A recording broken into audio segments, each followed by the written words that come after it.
I'd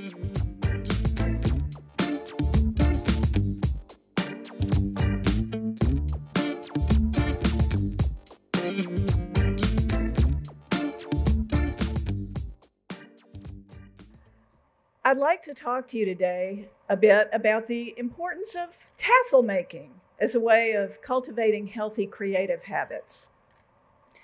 I'm an artist, and I had hit a snag in the trajectory of making work for a show a few years ago. I had the material to make these tassels, and I recognized that this was the time.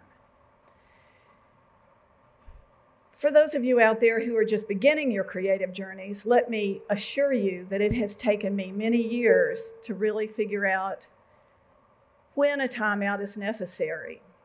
I still resist it. But from time to time, I find it really necessary to take my head, my heart, and my hands out for a walk. To do something that is not painting, tassel making, collaging. It's akin to walking away from a crossword puzzle in order to free your mind from the problem-solving dungeon.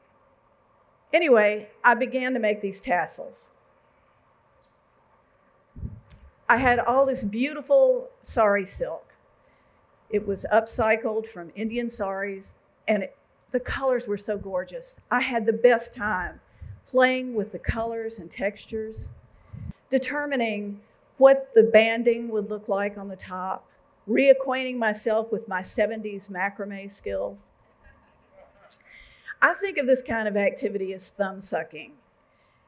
It all requires creative processing and creative thought, but it wasn't bound up in the hot mess that was my infant body of work that lay waiting for me in my studio. My name is Jimpsie Ayres, and I'm here to talk to you today about how creatives solve problems and make decisions in their work, in the hopes that you can also use these same skills. I thought for many years that artists were no different from other people in the way that we think and make decisions. I thought everybody did what we did. And then one day I was talking to a friend of mine, a successful CPA, about art. He remarked, "You know, it's so easy for you guys," meaning artists. He said, "There are no rules for you." Well, that was the moment that I knew that artists really are different. I explained to him that in many ways it's much more difficult when there are no rules, because you have to determine the best thing for yourself in every instance. It's harder for artists precisely because there are, in fact, no rules. In concise terms, what we do is to conceive of a problem without regard for the rules, determine how best to bring it to fruition, and then, and only then, to look around to familiarize ourselves with the rules, to determine how we can fit our project into the parameters that we have. This involves looking within yourself to discover what your innermost voice is telling you. That is the best part of what people experience from you, no matter who you are. I'll talk a little bit about how to use creative processing in order to become more conversant with your original, wild, true self. Let me be as clear about this as I can. Artists, and I mean playwrights, musicians, visual artists, all creatives, travel a lifelong journey to determine what our innermost voices are. No one really wants to see or hear or make art that is an imitation of something that's already been seen before. What thrills us about art is that it comes from the absolute truth of the person who generates it. And that takes a long time and a lot of work to discover. Artists, when you experience a work of art, what you are really seeing is the tip of a very large iceberg of creative thought and experience. Amassing that is a pretty lonely journey.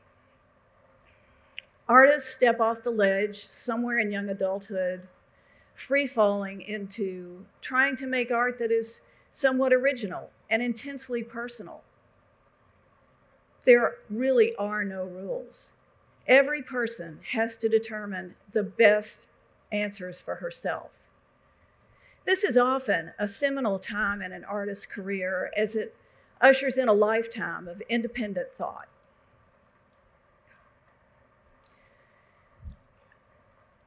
Creative processing and creative habits are completely necessary in that they, in some ineffable way, nurture the mental machinations required to make art that is deeply and skillfully conceived.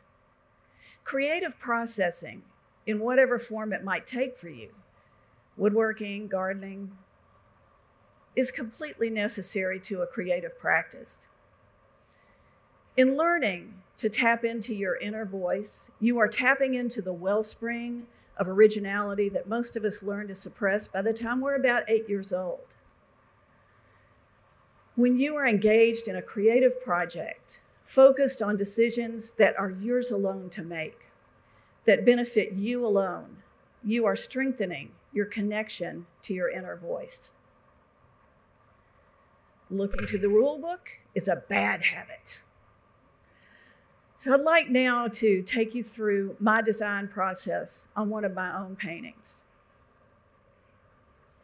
I took this reference photo a few years ago when I was working on a series about horses.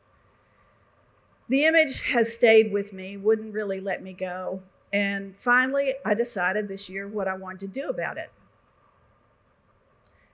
Once an artist conceives of a project, the poking and prodding continues, usually in earnest. What follows is a sometimes lengthy period of what some might call successes and failures, but what creatives are more inclined to call discovery and experimentation.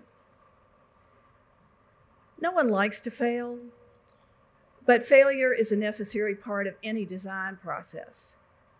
I really regard pushing my work to failure as a necessary expedient in moving it forward. Your successes don't teach you much. While artists are on the scent of discovery, we keep our conceptions firmly in the forefronts of our minds. Always, however, being alive to whatever metamorphosis might bloom to the surface, whatever opportunity might present itself. We have to be willing to follow that opportunity down a long road, even if it ends in a dead end, even if it means going back to the beginning. This process may sound complicated, but learning to navigate it is an acquired skill. It's like a muscle. You gain proficiency through practice. With any luck, the soul searching, the creative processing, and the work, always the work, of course, culminate in a product worth offering to the world. Allowing what if to be your constant companion is a completely necessary habit. If you can hold a problem in your mind and examine it from every facet, then you can be free to arrive at the solution that is the very best solution for you, regardless of anyone else's expectations. Why not is just as necessary as what if. It's why artists can seem scary sometimes. If you've ever been out with your creative friend, maybe in a bar, and watched your friend upend a situation just for the pleasure of seeing what would happen, you know what I mean. We do love a line in the sand. Creativity is necessary in every life. And I think that these ideas can be applied to every occupation. If you're sitting in this audience, though, I suspect you already know more about creativity than I could ever teach you. But bear with me a minute. I don't know anything about balance sheets, but I do know about creative problem solving. There's an area of your business that just isn't working. You've made a list of strengths and weaknesses. You've identified the most important components. You have done 10 other things that would be so esoteric to me that I couldn't possibly articulate them. But before you look around at the existing framework, I invite you to take a step back, make a pot of soup, plant some flowers for next spring, make some tassels. As you're ruminating, don't be surprised if the answer you're looking for comes bubbling to the surface. Stick with it a minute. Resist the temptation to dismiss it out of hand as too outlandish. It might be just the solution you're looking for. So throw away the rule book. Cultivate good creative habits. Leap happily over any line in the sand that anybody draws for you. Noodle around with the things that interest you for the pure pleasure of watching where the noodle takes you. You never know what shimmering creation might emerge from your imaginings. Thank you.